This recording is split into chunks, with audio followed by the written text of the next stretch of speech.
The following program is being brought to you on the Voice America Variety Channel. For more information about our network and to check our additional show hosts and topics of interest, please visit voiceamericavariety.com. The Voice America Talk Radio Network is the worldwide leader in live Internet talk radio. Visit voiceamerica.com. The views and ideas expressed on the following program are strictly those of the host or guests and do not necessarily reflect the views and ideas held by the Voice America Talk Radio Network, its staff, and management.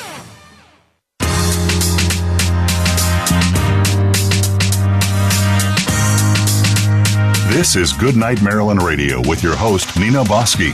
It's been more than 50 years since the tragic death of one of Hollywood's biggest stars at the time and in history, Marilyn Monroe. Nina seeks to uncover the life and death of this legendary star as it coincides with the pre-production of the feature film Goodnight Marilyn. You'll get a chance to question, explore, and discover the secrets surrounding what really happened that fateful night back in 1962. Let's start the conversation. Here is the host of Goodnight Marilyn Radio, Nina Bosky. Hi, everyone, and welcome to the show and Goodnight Marilyn Radio as we explore the investigation, the life, and the movie, all surrounding Miss M.M. herself. Well, we are in season 3. We are dissecting the DA report, and there's a lot of players in Marilyn's life, or appears to be. This week, the ambulance theory around Schafer ambulance and all those attendants and their story. Are they true? If so, which one is correct? And if an ambulance was called, was Marilyn still alive? And if so, what time was it? Well, based on what we do know, Marilyn died, you can safely say, somewhere between 8 and 10 p.m. Most credible experts will say that, if not earlier. Well, the reason why this show is so important, this one particular, is because this is where a lot of the theories and a lot of the convoluted facts get distorted, and it becomes confusing. So we're going to try this week on the radio show to name the names, tell people who they are, and break it down for you.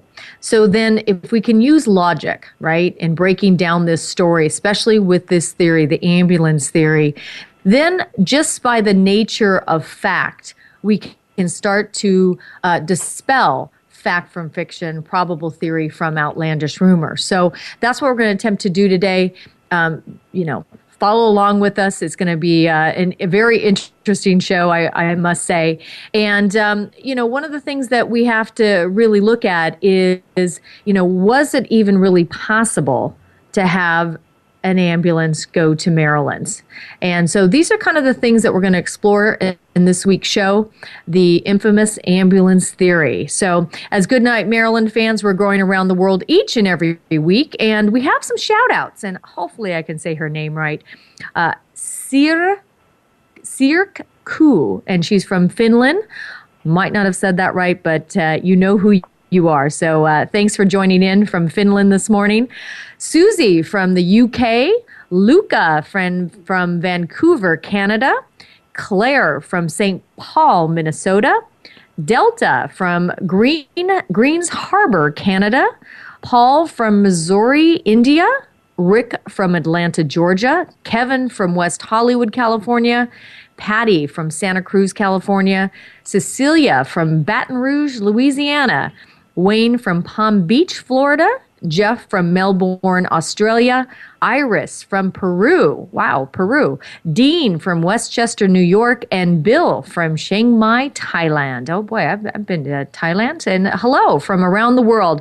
Also would like to say a very special happy birthday from one of our panelists. He celebrated a birthday last Sunday, Easter Sunday, Gary Vitaco Robles. We couldn't do this show without you, Gary. So happy birthday. And it's because of... Oh, you're welcome. And because of this story and you guys, we are shedding some light on this mystery that's been haunting us for over 53 years. So, as I said earlier, so many people are claiming to be part of Marilyn's life. It really does become confusing to know who all the players are. And as we're finding out who isn't. Well, this season, we're taking an in-depth look at what was really going on and dissecting the 1982 DA report. We are also recapping our compelling conversation last week about the Red Diary, that wonderful, infamous Red Diary, and did it really ever exist? And I highly suggest, if you haven't done it already, go back and listen to last week's show if you have not listened to it yet. And before we get started, we also have some special people to thank. I have Randall Libero, our executive producer of Goodnight Marilyn. Also like to thank Voice America Radio Networks. They also have a wonderful platform they've launched called Voice America TV, so check it out. We also have Mike Sergett, our engineer, Jennifer, our social media person, and of course the panel, and you Goodnight Marilyn fans. Because I know you feel very passionate about what we're talking about. I say this every week, but it's really, really important, especially as we go into not just the radio show investigation, but the real life actuality investigation of Marilyn's death, is to go to the goodnightmaryland.com website. Up in the corner is a tab called Petition. I'd like you to go onto that page and click and sign the petition. And why is this important? Really and truly, just like Natalie Wood, her coroner findings got overturned. It is now, I think it's undetermined, not accidental. I think it's undetermined. And you know, the reality here and what we're coming across is there's so many unknown facts still and so much mystery surrounding Marilyn's death. We don't know for sure, without a shadow of a doubt, that she intended to take her life that day. We could say possibly it's accidental. We could say undetermined. But we don't know without a shadow of a doubt that she went into August 4th, 1962, intending to take her life. So with that, let's get started. The panel is back. Gary Vitacca-Robles, best-selling author of Icon, The Lifetimes and Films of Marilyn Monroe, and Immortal Marilyn's Mary Jane Gray and Leslie Kaspirowicz. And we also have on the line April Villa. We are discussing the 641-page DA report. We'll be talking about it. There's a lot of information in the DA report about the ambulance theory and a lot of the ambulance testimony. Lots of good stuff came out of last week's show. And same kind of thing. They talked about the diary, and they did go in depth in regards to that and did not come up with a lot of information. And we'll recap this, but the Red Diary, I found it very interesting that every time somebody would make a testimony, they'd say, oh, well, we have it, and we'll get it to you. And yet, it never, ever came to light. So anyway, before we get into the panel discussion of the ambulance theory, we have a couple of questions that were sent in from our listeners, and I'd like to address them. Davey, who is, I think, asked us a question last week as well. He wants to know that after the divorce to Miller, did Milton Green reach out to Marilyn, or did she reach out to Milton? And also, what was his thoughts after Marilyn's death? I know he and his family were a huge support in Marilyn's life and career in the 50s. So are there any facts or thoughts that came from Milton himself? I also have a little tidbit on that one, too. So, Gary, you want to jump in on that one? Well, according to Amy Green in Milton's Marilyn that was published, I guess, about a decade ago, she recounts that she had a dream about Marilyn in early July of 62, shortly before her death. And she believed that Marilyn was in distress, was alone, didn't have anyone to trust her, and that she was sending signals telepathically to Amy for Milton to respond to her. So she suggested to her husband to go to Marilyn in L.A. Now, the Greens were about to depart to Paris so that Milton could photograph the Paris line. And Amy advised him not to take the assignment. So Milton agreed to reach out to Marilyn and call her, and Marilyn did tell him, according to Amy's version, that she had been thinking about them and that Amy was picking up on her telepathy. She talked about being dissatisfied with her film, but she insisted that Milton take the assignment and that they agreed to get in contact with each other in August when he returned from Paris. And apparently he spoke to her shortly before he left, and Marilyn indicated to him that she was okay. All right. Does anybody else want to add anything else, or we're going to go to question 2? Anybody else? Nope, I think we got it. Or nope, somebody's going to say something? Oh, no, I think that pretty much covers it. If they did reach out to Marilyn definitely never called them because we have her phone records and her Green's number is not on there. Interesting. Okay. Well, let's get to question 2. It's Betty from Ashland, Oregon. She says that actress Diane Ladd recalled Marilyn as almost being psychic or very intuitive. Can the panel tell us if this is true? Leslie, you want to jump in on that one? I've never heard any stories of Marilyn being psychic, but intuitive, I think, is a word that can have a couple of meanings, and I think that Marilyn, being a very sensitive and emotional person, probably did have a lot of intuition about things and gut feelings and that sort of thing. So that could be what they're referring to there. But Diane Ladd is not someone who I can say was a close friend of Marilyn's, so it's hard to say how much she would have really known regarding that aspect of Marilyn. Yeah. So, well, let's dive in, guys. We've got the panel is back. We're talking about the ambulance theory. Very interesting theory. We're going to do an overview here. I'm going to start it out by reading. There's a lot in the DA report about this. A telephone call on August 13th, 1982 at approximately 9:30 a.m. Assistant District Attorney Ronald Carroll received this call from a source who stated that for the purpose of the call, he would use the alias of Rick Stone. So with that, panel, let's start out. Gary, you want to give us an overview? Well, there's many versions of the ambulance theory. There's essentially 6 of them. And the first one surrounds James Hall, who apparently went by the alias Rick Stone for that phone call. But his 1982 version of events is that he arrived on the scene with a partner in an ambulance and found Marilyn alive, and that while they were resuscitating her and she was coming around again, a doctor entered and removed a syringe from a bag and plunged a needle into her chest, following which she expired. And he told this story to the DA, and also he sold it to the Globe tabloid in 1982, and the time frame kind of matches what was believed in the early 80s. He places himself at her house between 4 and 6 a.m. But then his version changes in 1998 when he talks to Donald Wolfe, who published it in the last days of Marilyn Monroe. And now Donald Wolfe's version has James Hall and Norman Jeffries. Norman Jeffries is Eunice Murray's son-in-law, and Mrs. Murray is Marilyn's companion. So the version extends, and now Hall has Pat Newcomb present and Peter Lawford present. There's helicopters above. There's another version by Ken Hunter, and he was an ambulance attendant who spoke to the DA, and in his version, Marilyn was already expired when he and his partner arrived in ambulance, and they observed the body but were sent away by the coroner.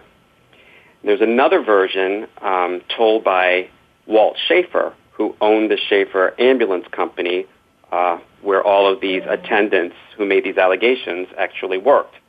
He told Anthony Summers for Goddess in 1985 that his company responded to Marilyn's house and she was alive and transported in coma to Santa Monica Hospital, where she expired. There's yet another version by Schafer in which she dies en route to the hospital and is taken back to the home, and I think that comes from Robert Slaitzer's 1992 version, his publication of Marilyn Files. The last version that I'm aware of is told by the widow of a Murray Lebowski, who was an ambulance attendant, and she claims after her husband's death that her husband and James Hall were the ambulance attendants who arrived on the scene. And this version comes from Jay Margolis's 2014 book, The Murder of Marilyn Monroe. Wow. So they're very convoluted stories bridging from 82 until 2014. All right, so there's a lot of stuff here to dissect. And part of why we're going to dissect this is because I know when I hear these things, then you think, oh my gosh, there's a syringe, there's people screaming, there's an ambulance, there's documentaries, there's all this stuff that's out there. And if there was an ambulance called, when could the ambulance been called? And let's start to dissect it. One of the things I want to read here is that, and we'll kind of dissect it by people. We'll start with James Hall because his is the most comprehensive. In the DA report, it says, Stone stated that between approximately 4 a.m. and 6 a.m., that he and an attendant were dispatched by the West Los Angeles Police Department to Monroe's residence, which was located on the street that he refers as the Helenas. Upon their arrival, Stone observed a female standing in front of Monroe's residence, hysterically screaming, "She's dead, she's dead, she's dead. I think she's dead." Stone advised the woman he would do his best, what he could do. Stone stated that the woman appeared to be a housekeeper or secretary. Stone entered the front door of the residence, took a few steps inside, and then turned and walked directly into Monroe's bedroom. The bedroom door was open at the time. He observed Monroe lying nude across the bed in a subline position with her head hanging over the edge. He knew her on the floor and he threw her on the floor and began closed chest massage. He didn't know if she was dead, but was sure that rigor mortis had not been present. So with that said, Mary Jane, what are your thoughts on this? Well, my thoughts are James Hall's account does not align with some of the facts that we know. Like when he gives his time, then when he says he was there between 4 and 6 in the morning, and she was still alive at that time, we know that's not factual because we've kind of parsed apart her time of death, and she was long gone by 4 to 6 in the morning. That also, if he says 4 to 6 in the morning, we know that the call to police was at 4:30. So how was she still alive when he says he was there? It doesn't line up at all. I find it questionable that he used an alias when he called police and was attempting to get money out of them and then sold his story to the tabloids, and it all seems very convenient to me. And Leslie, how about you? Yeah, like Mary Jane says, we know that rigor mortis was present. We know that there was lividity by that point in the morning, and she had been dead for many, many hours, so it's simply not possible. We also know that there was no indication that a needle was plunged into her heart. That would have absolutely shown up on autopsy. You use a fairly large needle for that sort of thing, and it absolutely would have shown up on the autopsy when Noguchi went over her looking for needle marks. All right, I'm going to hear April and Gary's comments as well. And I forgot we were supposed to recap last week's show, so we'll do that all after the break. You're listening to Goodnight Marilyn Radio. I'm Nina Bosky, and we'll be back right after this as we talk about the ambulance theory.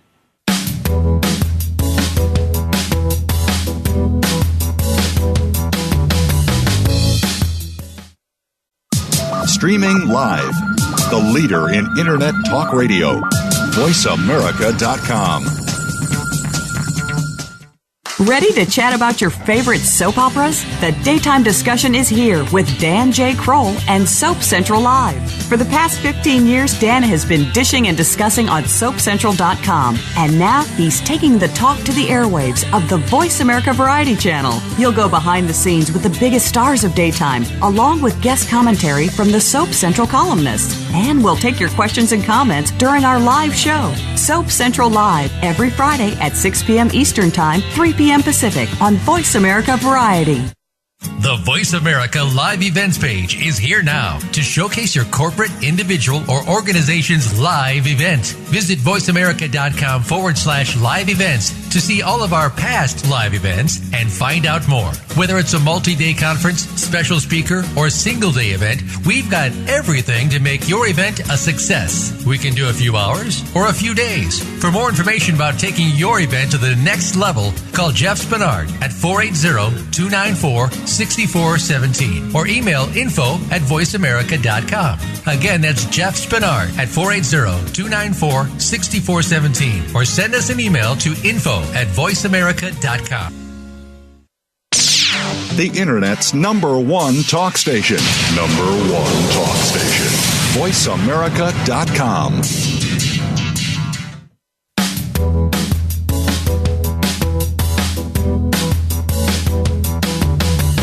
You are listening to Goodnight Marilyn Radio. Help us explore the mystery that is and was Marilyn Monroe. Call into our program at 1-866-472-5788. That's 1-866-472-5788. You may also send an email to marylandlivetalk@gmail.com. Now, back to this week's show. Hi, everybody. Welcome back to Goodnight Marilyn Radio. With me is Gary Vitaco Robles, best-selling author of Icon, The Lifetimes and Films of Marilyn Monroe, Immortal Marilyn's Mary Jane Grey, and Leslie Kasperowitz, and our very own April Villa is here joining with us. But before we get into more of the ambulance theory, I just want to recap last week's show, because with these theories, it's just really important for us to get real clear, if you're listening to this, of what's really true, what's a theory, and really what is an outlandish rumor. So, Leslie, will you do a little quick recap for us?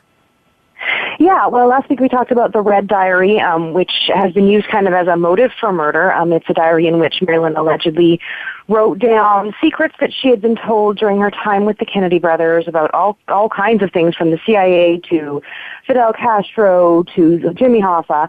And the bottom line with the diary is that nobody can actually place it anywhere at the scene. And all of the people who claim to have seen it are people who are really, disreputable sources. Robert Slatzer kind of originated it and claims that Marilyn started writing it to keep track of what she knew and what she had been told so that she could relay it back to him. And then the other people who claim to have seen it are Ted Jordan, who later changed his story and stated that what he actually had was a book of poetry, and Lionel Grandison, who claims that it was brought with Marilyn's body to the coroner's office and claims to have seen it there. And there's just simply no evidence to back up any of those stories or the existence of the diary. And at the end, the DA report kind of concluded, what I think it was Gary brought up last week, which is that if this book is the reason that Marilyn was to be murdered, why would the people who have come in to commit this crime have left it on the scene to be found by the coroner's office? So that's kind of where the DA landed on it, and I think that most of the panel agrees that it simply never existed. Well, and also, let me just say this. Okay, we all can agree, the fact is, what in the world were all these people? We all now know that Marilyn died, and they know that Marilyn died earlier than 4:30 or 3:30 in the morning, right? So if they all knew prior to midnight, right, then the question is, what in the world were they doing? So I think we can agree on that, but the reality is if they were there for that long, I'm sure if there was a red diary just sitting around and they were covering up something, that, to your point, it would be gone. I mean, it doesn't make a lot of sense to me, given the fact that, there was other stuff of Marilyn's that were actually very personal, and who would ever have time to be able to dissect what really needs to be gone and what doesn't in terms of, more specific and personal stuff, especially if it wasn't planned. So it's interesting stuff, this Red Diary. So I just want to point out Robert Slatzer, Lyle Grandison, and you have Ted Jordanson. Those three people are the ones that were perpetuating the Red Diary and expanding it out there in the media. We now know that Robert Slatzer did not have a in-depth relationship, an up-close personal relationship with Marilyn Monroe. We also know that Lionel Grandison was fired and let go from the coroner's office, a week later from Marilyn's death. He was not somebody that was privy to confidential information, with the exception of the fact that he signed the autopsy report. And so from that perspective, that's what he did. He had a specific duty. Then you also have Ted Jordanson that we talked about in the DA report. It goes in length about the fact that he comes clean and even says, No, I think it might have been just a book of poems. So, guys, when we start dissecting, some of the stuff that's out there floating, it's so easy. I do it too. It's like, oh my God, I can't believe that's the truth. And we've really got to question, especially 53 years later with all this information flying out there. So with a lot of information is, of course, the ambulance theory. That to me is one of the most convoluted ones because there's different players saying different things and it's really hard to know who's who and what's what. So April, let's hear from you. What are your thoughts in regards to the ambulance theory? Well, my main focus has usually been Hall, but Hall originally said in Goddess that he arrived at 3 in the morning, and then as the panel pointed out, he later changed it to say sometime between 4 and 6.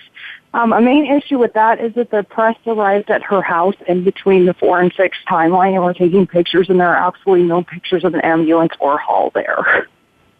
And let me just read a little bit more from the DA report. The man advised Stone to put an airway into Monroe's throat and apply positive pressure. The man then began to close chest heart massage while Stone began mouth-to-mouth resuscitation.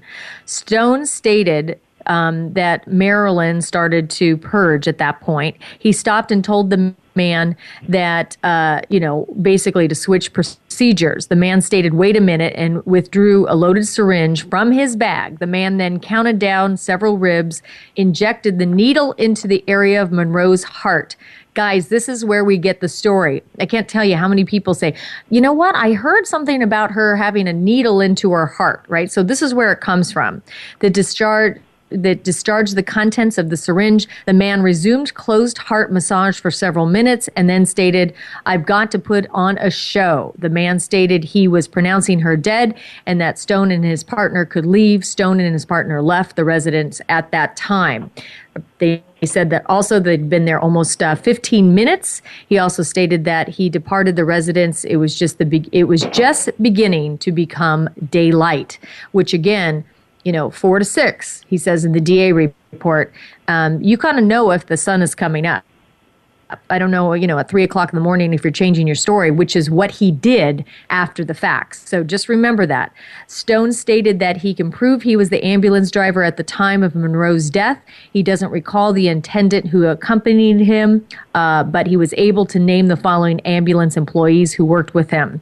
Lucky the manager, Joe Tarno or Taronsky, the dispatcher, I'm not sure if I'm saying his name right, Merrill, and Tom Fears. Gary, want to add on to this conversation?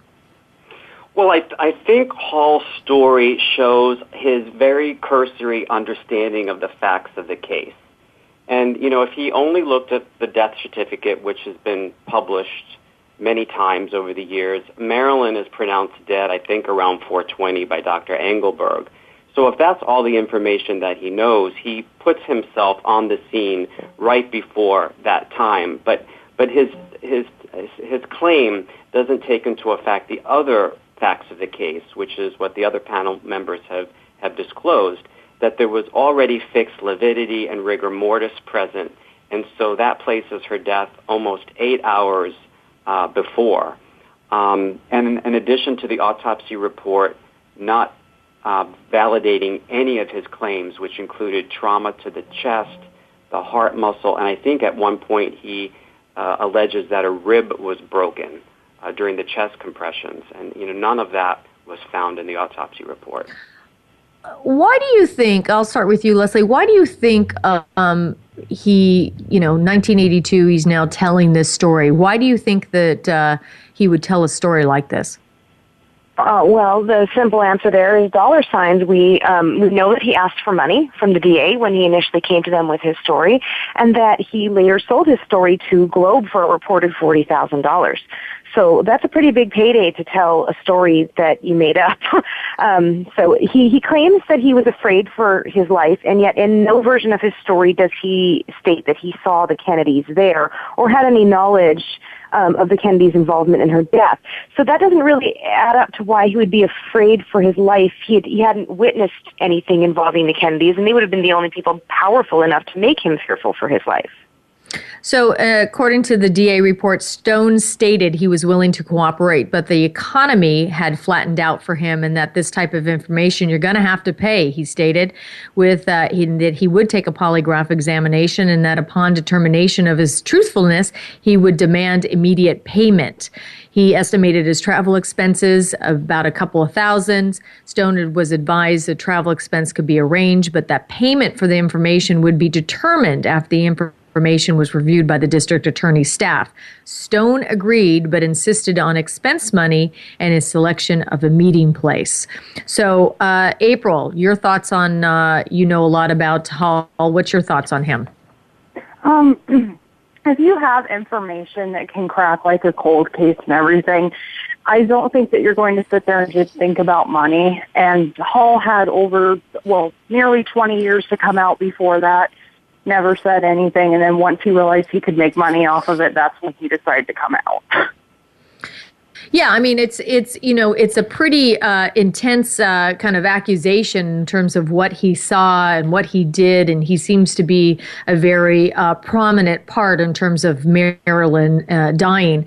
Mary Jane, what are your thoughts in regards to this as well in terms of your research that you've done on Hall? I believe the reason that James Hall came out with his story when he did, I agree with Leslie, it's because he saw dollar signs. The 1982 investigation was all in the news. But also, he makes serious accusations against Dr. Greenson, and Dr. Greenson had passed away in 1979. So prior to that, Hall couldn't have said anything because he was essentially committing slander and could have been held legally accountable for that. In 1982, November 23rd, an issue of the Globe article reported that James Hall, an ambulance attendant, witnessed the murder of Marilyn Monroe. The story had been previously conveyed to the district attorney's office by a man believed to be Hall. A private investigator, Milo Spirigulo, provided the DA's attorney's office with an identity of Hall's ambulance partner, Ken Hunter. Hunter stated that he was employed by the Schafer ambulance service in early 1960s. He recalled being dispatched with another attendant whose name he can't recall to Marilyn Monroe's house. The house was located, obviously, in West LA near Sunset Boulevard. And then we'll go into that a little bit more in terms of what he says. So April, could you do us a favor? Can you highlight for us who are the ambulance attendant drivers in question? So Hall that night was with who? Who was his partner? Who was he saying? Well, Hall's things tend to change. I know that there was an old interview where, I know it's been brought up, but he said he couldn't remember the name of his attendant. There's another one where I've heard that he was sent out alone. I don't actually think that came from him, but that one does go out there too. And it's really, most of the attendants, and I believe Gary brought this up earlier, they all worked for Schafer Ambulance Company. Yes. So it really just changes the name of whoever was on the Schafer Ambulance roster at that point. Yeah, it's just kind of interesting in terms of all of this. Gary, what are your thoughts on this? I think Hall was a desperate man. He's quoted in the DA report as saying that his family was starving to death. So that seems to be his motivation. Ken Hunter does recognize his picture that he did work for the company, and that might be true.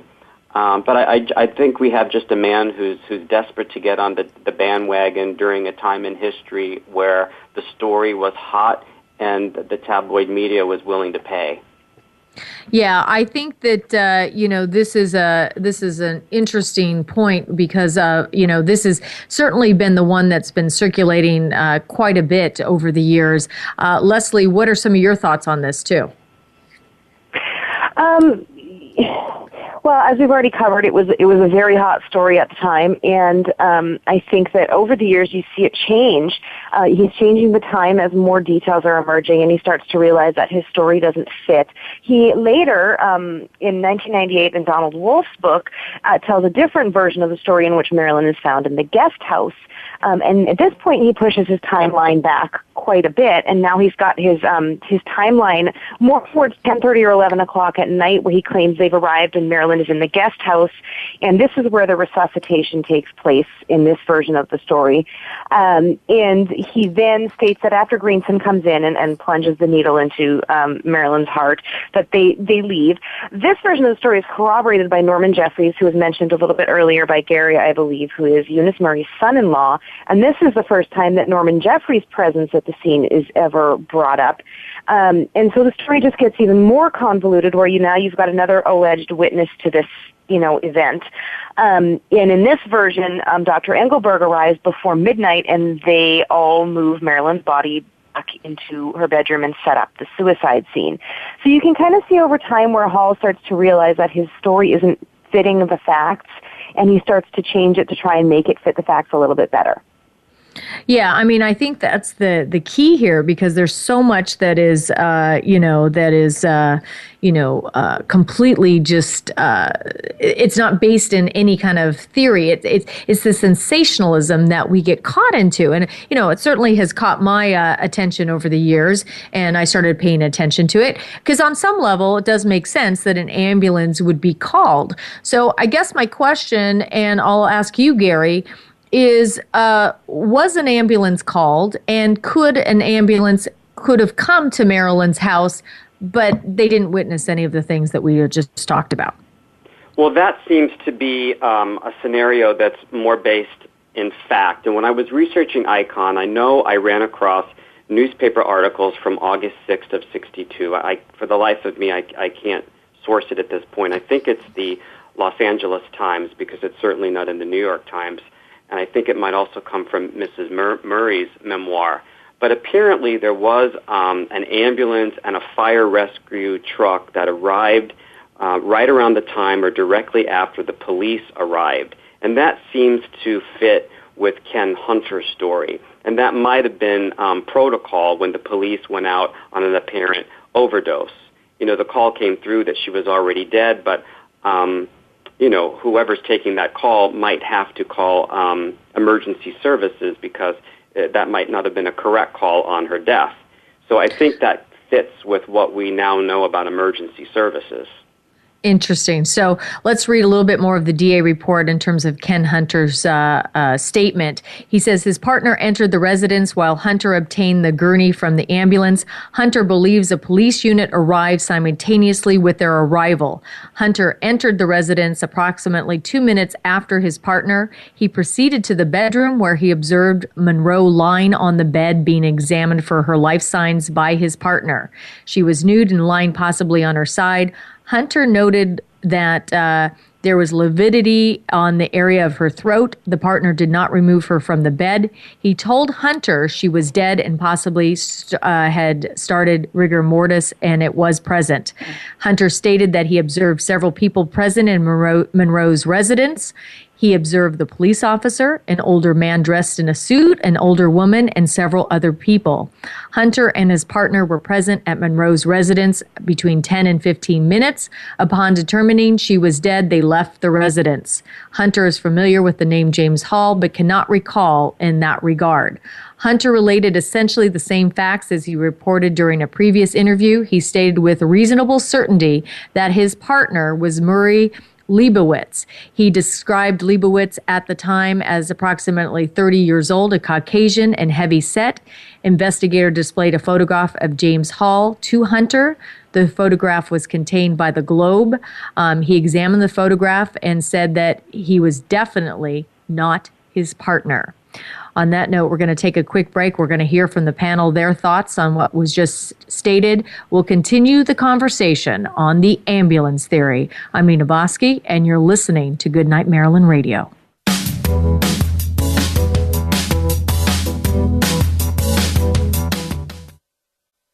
Streaming live, the leader in Internet talk radio, voiceamerica.com.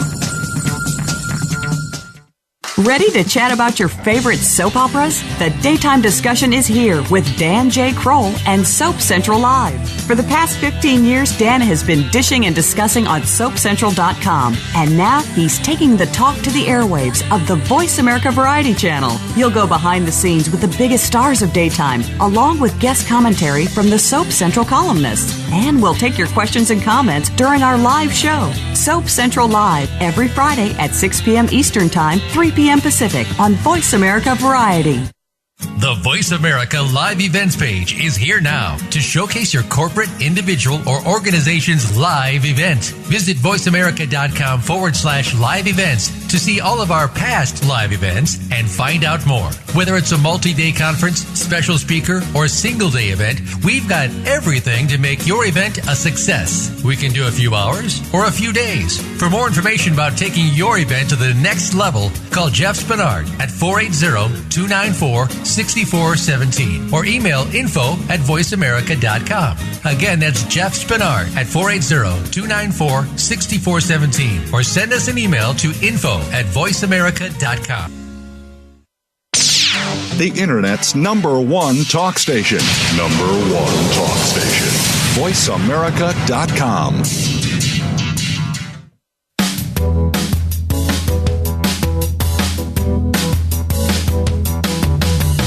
You are listening to Goodnight Marilyn Radio.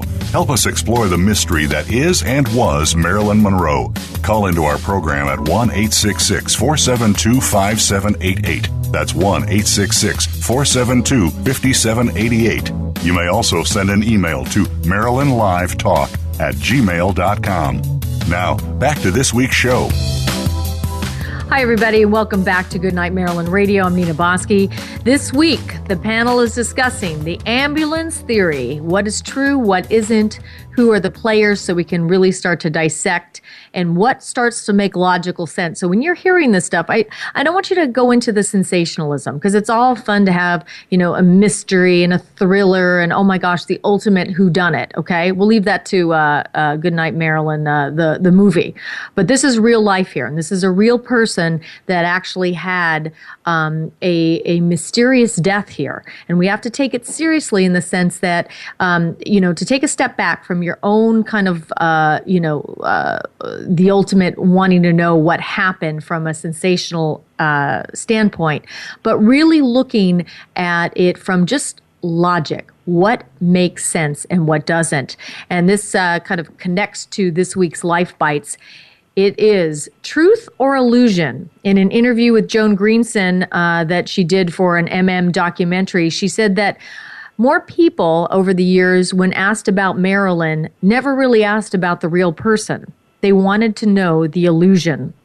Well, as we embark on the real-life investigation further, and as you know, we live in a very quick-fix society, wanting and expanding on more sensationalism sometimes than wanting to know the truth. We have to ask ourselves, if we found out the truth, would we really want it? Or is it more appealing and better drama to keep the mystery going? Now what I'd like you to do is take this same story and apply it to your own life. Are you creating drama, staying in the illusion, or are you getting to the truth of the matter? Illusion or truth? You decide. All right. Well, we are recapping what exactly this, what I had said in last segment about the ambulance theory and Ken Hunter and his version.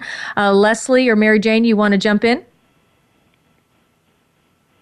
Hello? Anybody there? Did we lose everybody? Okay. We had said before the break that yet another version of the ambulance story is that she was picked up alive and driven to Santa Monica Hospital, and that she had died in the ambulance en route and was returned back to her house. This version of events came about in 1985 in a documentary called Say Goodbye to the President, and it was said by Walt Schafer, who was the owner of the ambulance company. He was not actually present that night and doesn't have any firsthand knowledge, but he gave a very convincing story that they had picked her up and brought her to the hospital.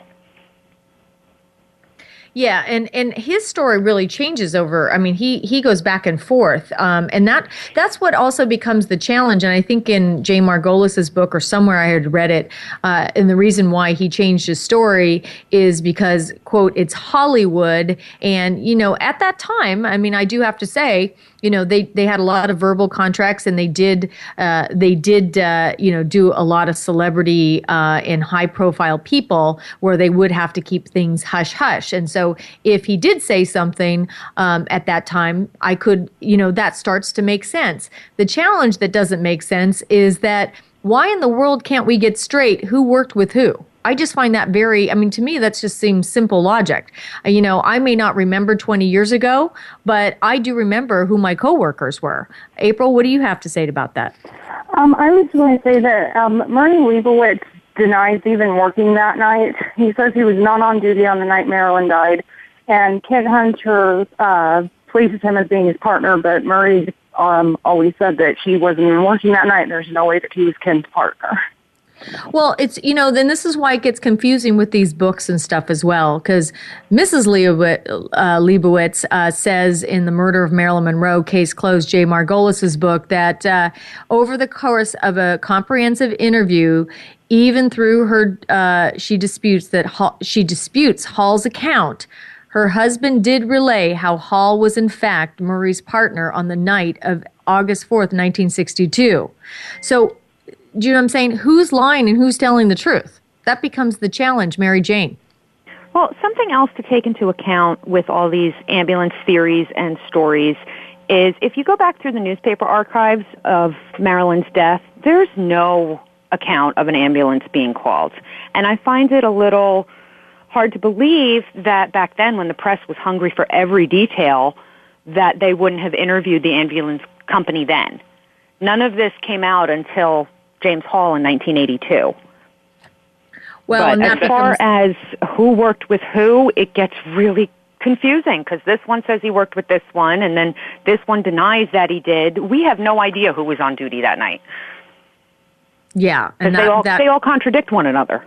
And whoever makes a claim to have gone to her house and found her alive, the story would have to be corroborated by the partner because ambulances, there are two attendants. So whoever makes a claim would automatically have someone else on hand to either support that claim or, if it's fabricated, completely deny it.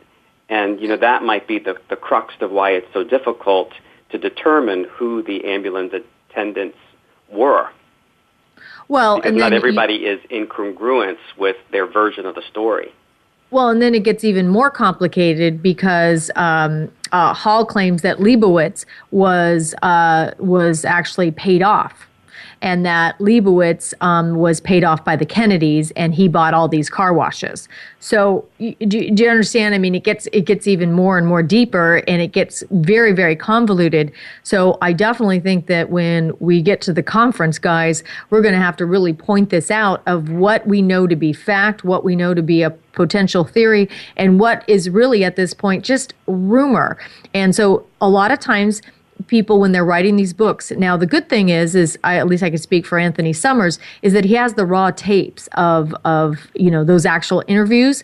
So there's no hearsay. You really get to see and hear, or not see, but hear what the person said coming out of their mouth, not something that somebody's then rewriting their version of what they thought that person said. That's one of the reasons why, and I'm sure you guys feel the same way, is it's very interesting reading the DA report or the transcripts from the DA report in terms of what was said. They try to stay very factual. As you can see, when we're reading the DA report, there isn't a lot of, well, I think he meant this. It's, what did he say? This is how he said it, and this is what transpired. Leslie, your thoughts on this? Well, you talk about facts, and that's the bottom line with this situation is that I have never seen any hard evidence to place an ambulance at Marilyn's house at any point during the night of August 4th or the morning of August 5th. And that's kind of what it all comes down to, is you've got all these people telling these stories, but none of them are producing any hard evidence to back it up. I've never seen an ambulance log stating that they were there.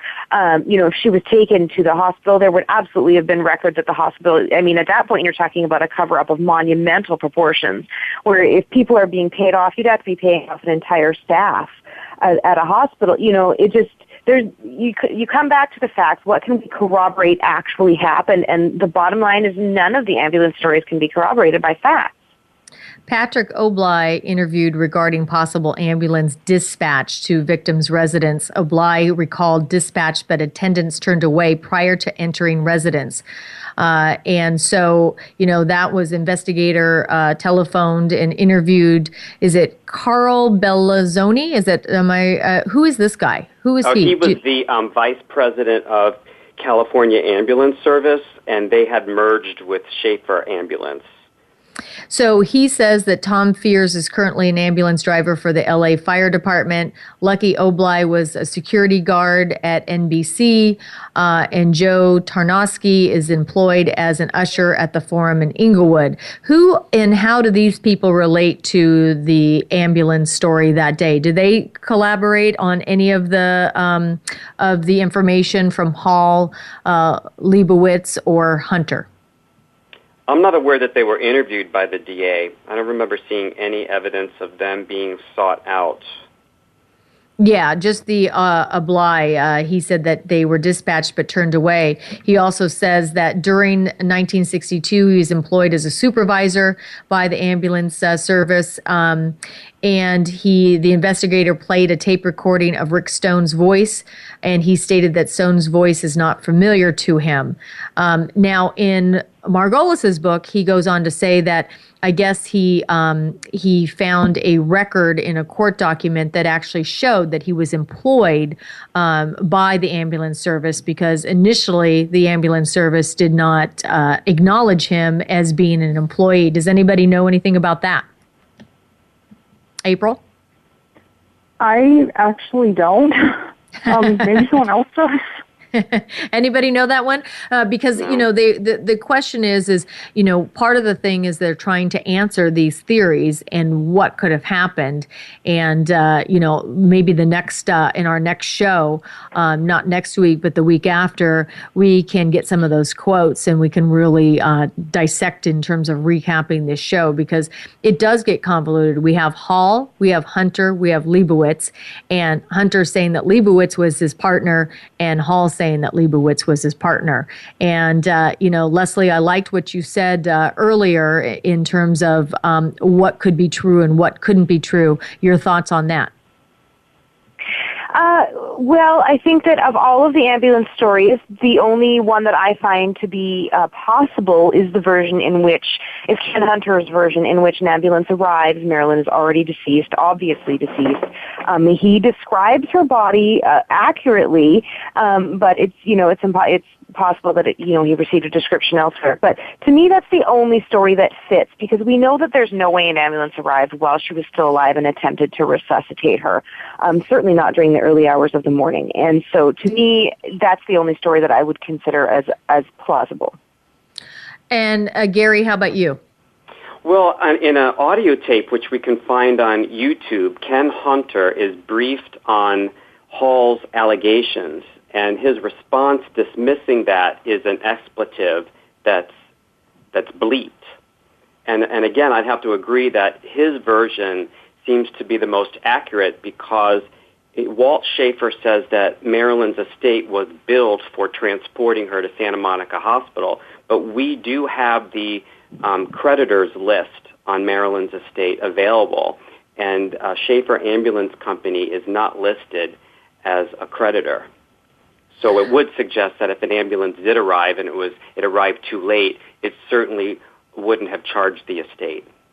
Well, and that seems also, it might have been Leslie that said this as well, is that's also why the police never interviewed them, is that they were turned away and they weren't really part of it. They were just turned away. Mary Jane, your thoughts? I just wanted to expand a little bit on something you had mentioned briefly, is that James Hall had made accusations that Leibowitz had been paid off to keep quiet. He doesn't seem to realize that making that statement kind of contradicts his own, because he was so broke and he was shopping around to tabloids. Why wasn't he paid off as well?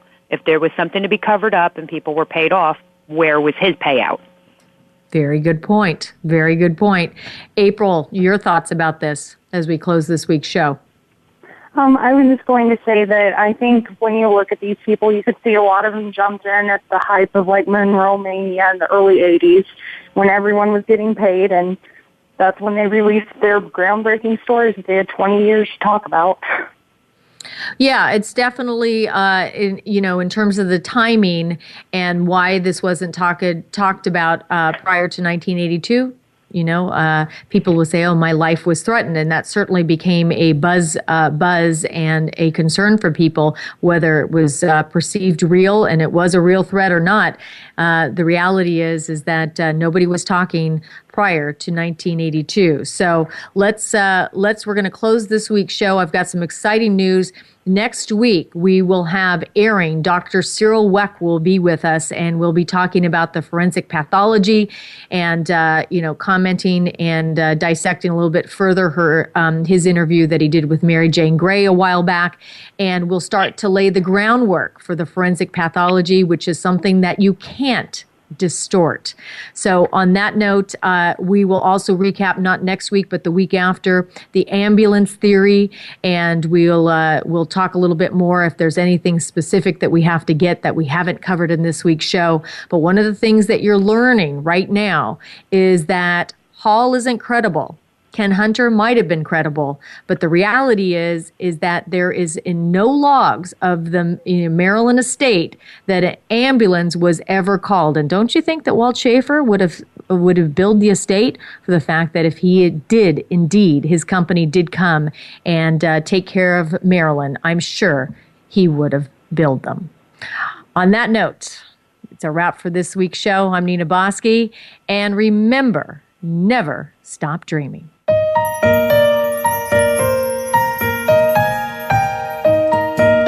Thank you for joining us for today's show. Goodnight Marilyn Radio with Nina Bosky can be heard live every Friday at 1 p.m. Eastern Time, 10 a.m. Pacific Time on the Voice America Variety Channel. Be sure to tune in again next week.